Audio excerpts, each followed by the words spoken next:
শুভ সকাল। প্রতিদিনের pre market আপডেটে আপনাদের স্বাগতম। সূচক 64.05 পয়েন্ট বা 1.29% কমে 4,915 পয়েন্টে নেমে এসেছে। বাজার লেনদেন মূল্য দাঁড়িয়েছে 416 কোটি টাকা, যা আগের কার্যদিবসের তুলনায় 15.56% কম। নভেম্বরে প্রবাসীরা $2.89 বিলিয়ন রেমিটেন্স পাঠিয়েছেন, যা গত বছরের একই সময়ের $2.20 বিলিয়ন তুলনায় 31.37% বেশি। বাংলাদেশ ব্যাংকে বোর্ড দুর্দশাগ্রস্ত ব্যাংক বহির্ভূত আর্থিক প্রতিষ্ঠান এনবিএফআই গুলোর লিকুইডেশনের পথ সুগম করেছে। প্রথম ধাপে অন্তত 9টি এনবিএফআই এর লিকুইডেশন আগামী 2 সপ্তাহের মধ্যে শুরু হবে। 2025 সালের অক্টোবর মাসে বেসরকারি খাতের ঋণ প্রবৃদ্ধি নেমে এসেছে 6.23%, যা গত 4 বছরের মধ্যে সর্বনিম্ন।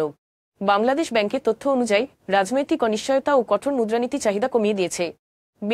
ব্যবসা ঋণ শাইন টেক্সটাইলস লিমিটেডের ঢাকা ইপিজেডের কারখানা ও ইজারাকৃত জমি নিলামে তোলার উদ্যোগ নিয়েছে। কোম্পানিটি $18 মিলিয়ন বকেয়া পরিশোধ করতে ব্যর্থ হওয়ায় এই পদক্ষেপ নেওয়া হয়েছে। এখন এ পর্যন্তই, ধন্যবাদ।